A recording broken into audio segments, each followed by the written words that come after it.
Mining can create jobs. Mining can improve livelihoods. And mining can generate wealth. But it cannot and must not do so at the expense of damaging the very environment that produces the riches. Nobody provides a license for you to mine in a water body. It doesn't happen in Ghana. When I see these things, I ask myself, who are behind this? I can't buy excavator, but the ministers and the MPs, you can do that. So we are saying, I am prepared to put my presidency on the line on this matter. You send soldiers after the young people. That is not the way to go. Galamsey them have you hanichum miensa. Imube 30% ni moma ye galamsey ni. So na na bia otu bia we twa asase o de ye galamsey bia wo so wa bubu anho for say why ye born. Destruction for gold.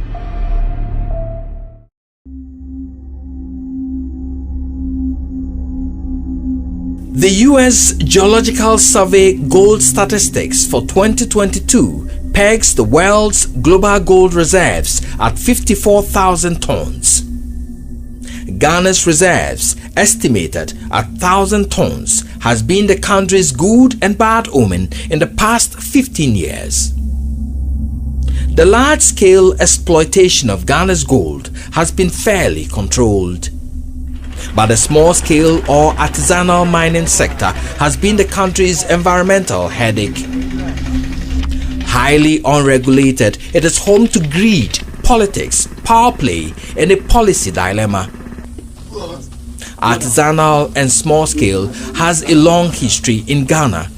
But it was only in 1989 that government recognized its legitimacy through the Small Scale Mining Act PNDC Law 218, which was later integrated into the current Mining Act 703 in 2006. The act provided a blueprint for its formalization, reserving small-scale mining for Ghanaians. Like a farmer with arable land but no plow, the country started witnessing the invasion of Chinese into the sector, largely aided by Ghanaians. With the introduction of heavy earth-moving equipment and water-polluting gold mining technologies, the country's forests and water bodies came under attack. Regime after regime saw the pillaging of forests and the pollution of water bodies. Large tracts of forest cover, like this one in the western region, were reduced to wasteland. Contrary to mining practices and regulations, miners hid behind prospecting licenses to destroy large portions of forest reserves like the Apamprama in the Ashanti region.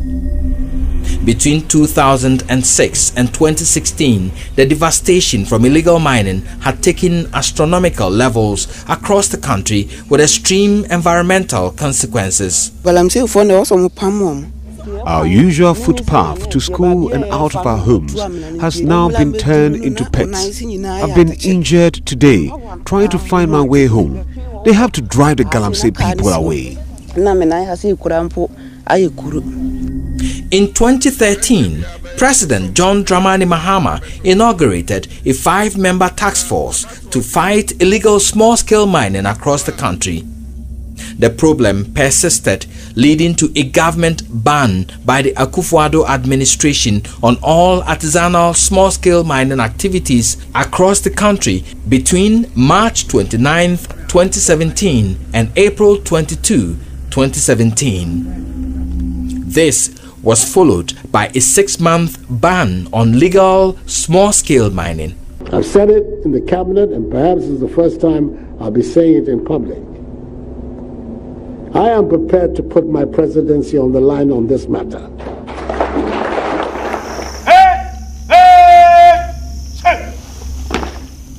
A military and police task force codenamed Operation Vanguard was formed mid-2017 to enforce the ban and eliminate illegal mining.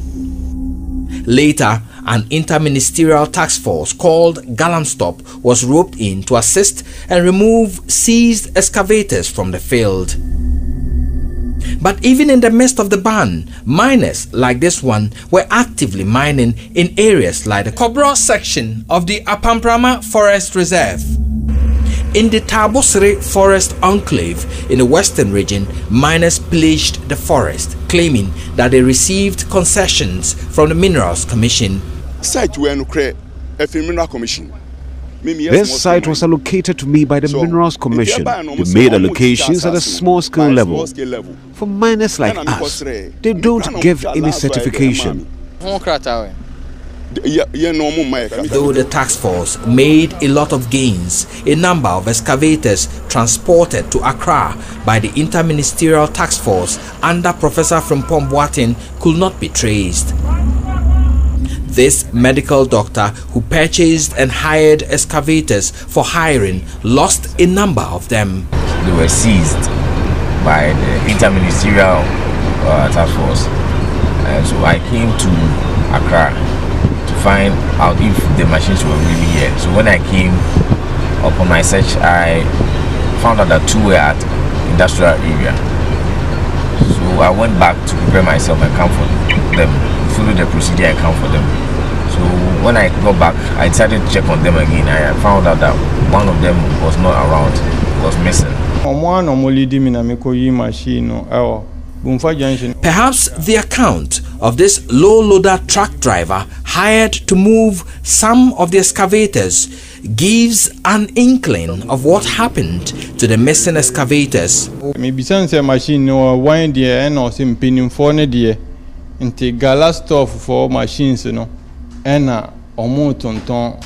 I had already asked the Alhaji who sent me, and he had confirmed that it was one of the Galamstop machines that were being sold, and he was asked to transport it. So from Konongo to Bumfa Junction is a short distance, so I decided to help a friend in need.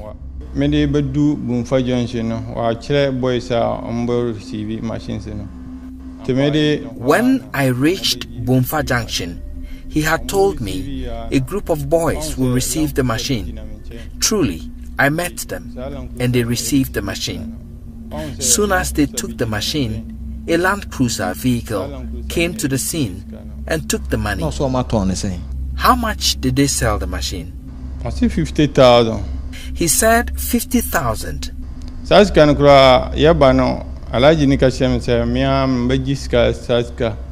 But even with that money, I was told by the Alhaji who sent me that I would take the money. But when I got to the scene, the Land Cruiser people said they are the ones to take the money. So the occupants of the Land Cruiser took the money in front of me. When the first time I work off a machine, a Galamstop 4 machine CZ. Have you yourself picked any of the machines seized by Galamstop from Accra before? Yes. Myself, I have picked 3 from Accra before. I picked 1 with my vehicle and 2 of my friends picked the other 2. They transported the ones they picked to Prestia, and I sent mine to Amangwase. The one I picked from the Alhaji was the 3rd one, which I sent to Bumfa Junction.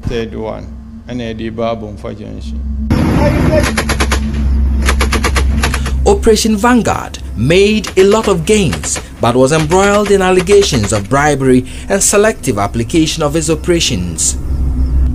Ghana's military was cited for the protection of miners in forest areas. We are here at this thing. They hold duties, and there are some policemen and media be here.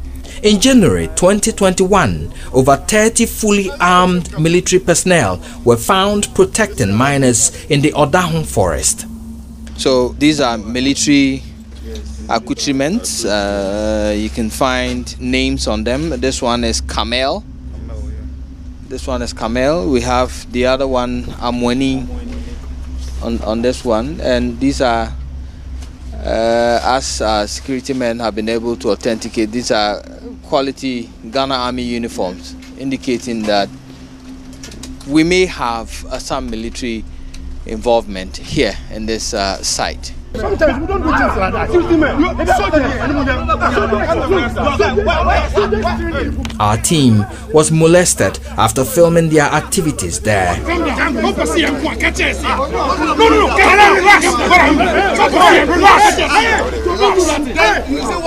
Though the military hierarchy said it was investigating, it is yet to announce the results of its investigations. I'm telling you, we have patience for that time. In May 2021, at the peak of the problem, the Akufo-Addo government organized a national consultative dialogue on small-scale mining. Mining can create jobs, mining can improve livelihoods, and mining can generate wealth. But it cannot and must not do so at the expense of damaging the very environment that produces the riches. We have had beautiful and majestic rivers and streams. Today, there's not much to celebrate about the pra or the brim, and there's not much to be excited about over our famed thick forests and the animals that inhabit them. I am determined to enforce the laws on illegal mining, no matter the subject, high or low. This led to, among other things, an order banning prospecting activities in forest reserves across the country. The Minerals Commission was also directed to desist from processing or granting any request for the renewal of prospecting licenses in forest reserves. In April 2021, President Akufo-Addo deployed 200 military personnel to protect the country's water bodies and forest resources. The first phase of the operation commenced on Wednesday, April 28, 2021, on the Pra River in the central region. We've gotten a few finds. We're moving through a lot of difficult terrain. It's a simple mission, and we're expecting to achieve the desired aim and send the right signal to those faceless people trying to cause havoc to our very existence.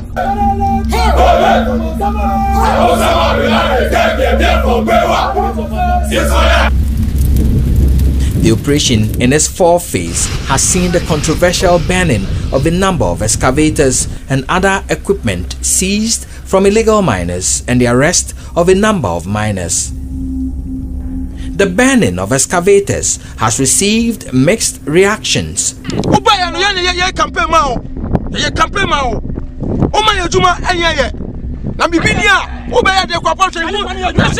the ones who campaign for you. You gave us this work. If you do this to anybody, it shouldn't be your National Women's Organizer. Do you have to burn a bulldozer? Look at the filling we are doing over here. It is a dozer we are using to do that job. Do you have to burn the dozer? 8 excavators. You've burnt them all. Why? Why do we have to suffer like this in this country?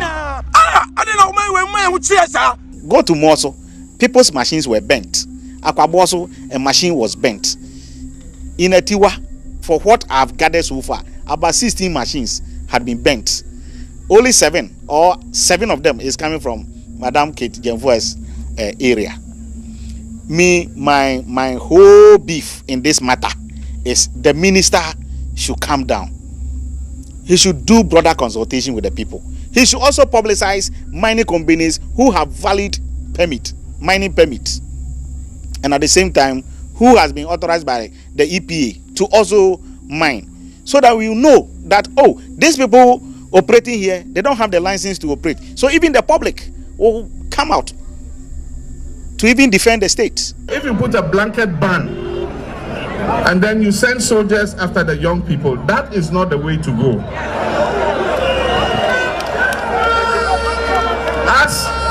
As you stop illegal small-scale mining, at the same time you must put in place a livelihood package, so that as you are displacing people from illegal mining, they have something else to do. But when there's nothing to do and you're just chasing them and shooting them, it is not the way to go. The president's pronouncement on excavators and banning of excavators in his staff, in the president's staff, we would want to summon the Attorney General to this House in accord with Article 88 of the Constitution as the principal advisor to government, why the President should not be held in check for being in breach of the laws of Ghana and the Constitution of Ghana, save that some evidence, material, must be provided that burning excavators is sanctioned by the laws of Ghana, and I wait to see that law. In 2017, government spent $3 million on drones to fight illegal mining. Every district committee where mining is taking place will have drone pilots. We've bought the drones, they are ready to be used. We have also acquired 16 for the Regional Coordinating Council. That will be under the direct control of the regional ministers. And the headquarters will have 10 drones. Operation Vanguard will have access to 18 drones and 15 drones for the Minerals Commission. The drone pilots are ready, the drones are there, and we are ready to move on. But the difficult question remains, what is the situation on the ground despite these interventions? It looks like there is no end to this illegal mining craze.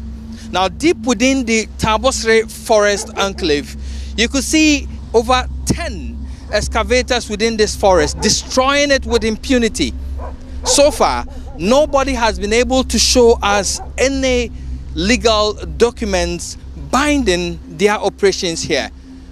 But already, the forest is getting depleted. In 2017, the Ghana Water Resources Commission stated that about 60% of the country's water bodies were polluted. The acceptable turbidity value for drinking water is 5 nephelometric turbidity unit (NTU), while values of 80 to 150 NTU are acceptable for other water uses as appropriate. The Water Resources Commission captured the turbidity levels of major rivers in mining areas as being between 504 and 3,880 nephelometric turbidity units (NTU) at the end of February 2022, 3,875 times higher than the acceptable value for drinking water. We set out on a fact-finding mission to key communities along Ghana's major rivers and streams and forest cover to assess the situation. Known locally as Tanwe, the Tano River flows 400 kilometers from Techiman in the Bono East region. The once clean fish-laden water source has now turned milky brown with little sign of life. We took a trip to Samreboy in the western region of Ghana to investigate the source of its pollution. This bridge links Samreboy behind me and Inchi ahead of me. Now, this same bridge covers the river Tano in the western region. Now, this is the Tano River. Milky, dirty. It looks like there is no life in it at all. Who is destroying the river Tano? Michael Inyebribi Tanoe was named after this river. He has been fishing here for about 40 years now. I've been fishing about 40 years. I used to start from 6 o'clock in the evening to early in the morning, night time. I'll keep on fishing, and during the day I have to sell the fish throughout the month so that I use that money to pay my school fees. Before, the river was just clean, and even when you are using your canoe, you can see the fish moving around.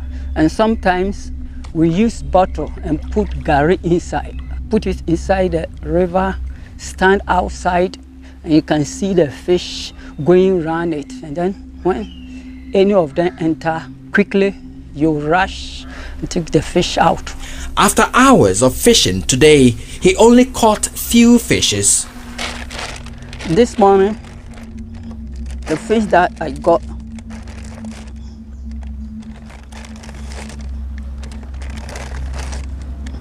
This.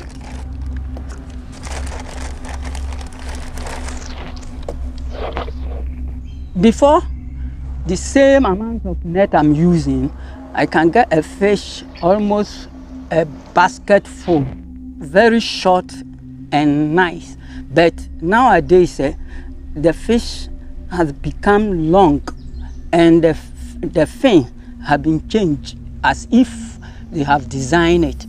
Recent events, he says, have changed the course of the river and the life in it. Because it's very, very dirty.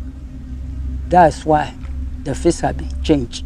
Because before the river was clean, you see the fish very nice, see them swimming, going up and down, jumping. But nowadays, even when you put nets, there's no any way you can get a lot of fish because their movement has stopped.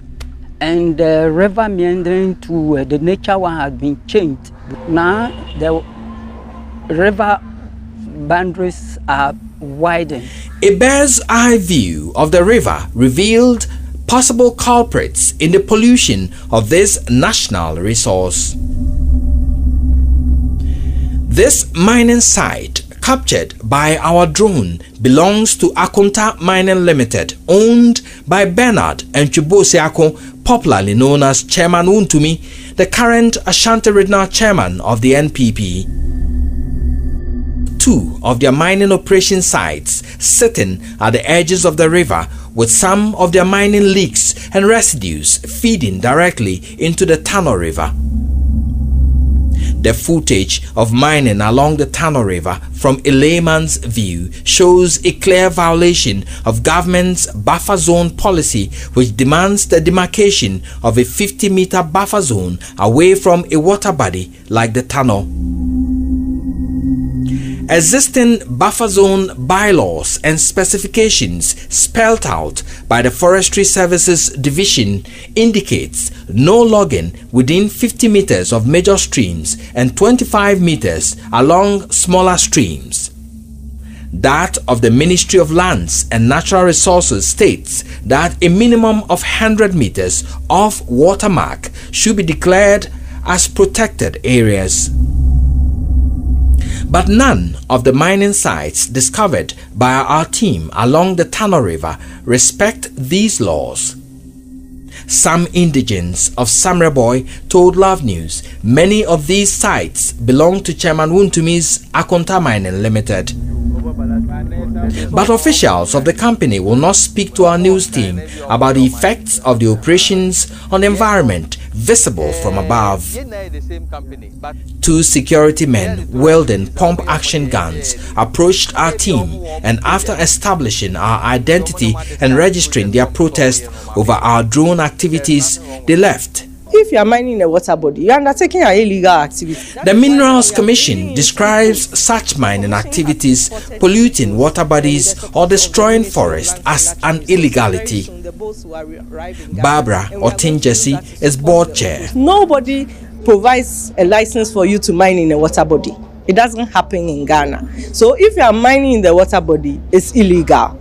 That is why now with Operation Halt, we are concentrating on the water bodies and our forests, because we don't give people licenses to mine in our water bodies and our forests unless the Forestry Commission has undertaken certain investigations and has given the approval for the person to go and mine in the forest area.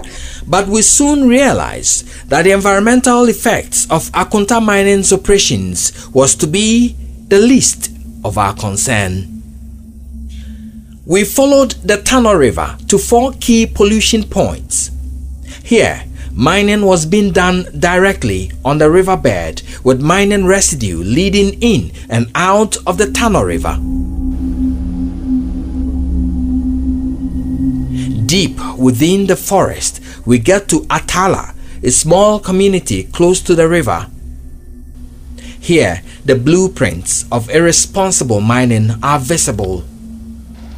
The source of the pollution is seen in the huge excavation and redirection of the river. There are clear signs of attempts to use the river as a washing base for mining. See how the river is being polluted. The assembly member for the Mumuni electoral area, Ofosu Asare Samuel, was our guide. We the people around here, mostly Atara, is worrying us the most. And recently, because there was an operation, these Chinese people evacuate all their machines and then leave here. Meanwhile, the government said these Galamsey issues and all those things is stopping them. But you know, some remote areas like this, they used to come and hide here. Before you see that these Chinese people are here, they have destroyed the whole place. At Ohiampenika village, we discover the third pollution point of the Tano River. We go through this makeshift mining village just 200 meters to the banks of the river. What we find is a huge devastation of forest cover, distraction to the water sources joining the tunnel, and a large mining compound sitting in the water source. Huge pits left in a hurry with pumping and washing equipment leading out of them. Mining residues leading directly into the Tano River. This is the Tano River, and I don't need to tell you. The pictures will give you a description of dirty, muddy river. A river that once used to be very clear and full of fishes. Now you can see the expanse, the pits, the degradation done by the illegal miners here. Now this ecosystem has been disturbed so much. The result, a highly polluted river. The sound of our vehicle set the miners running. You can hear them in the distance shouting and running. You can see their machines, their equipment over there. You see the pits they dug here. And so you can see the pollution here. And they are sitting directly inside the river. Special advisor to the Lands Minister Ben Ayi describes scenes like these as irresponsible mining. Illegal, irresponsible mining. That's what it is. Nothing more than that. Any mining, like he showed, is simply irresponsible and not supported by any law. The pollution of the River Tano comes from different areas along the water terrain, mainly stemming from irresponsible mining.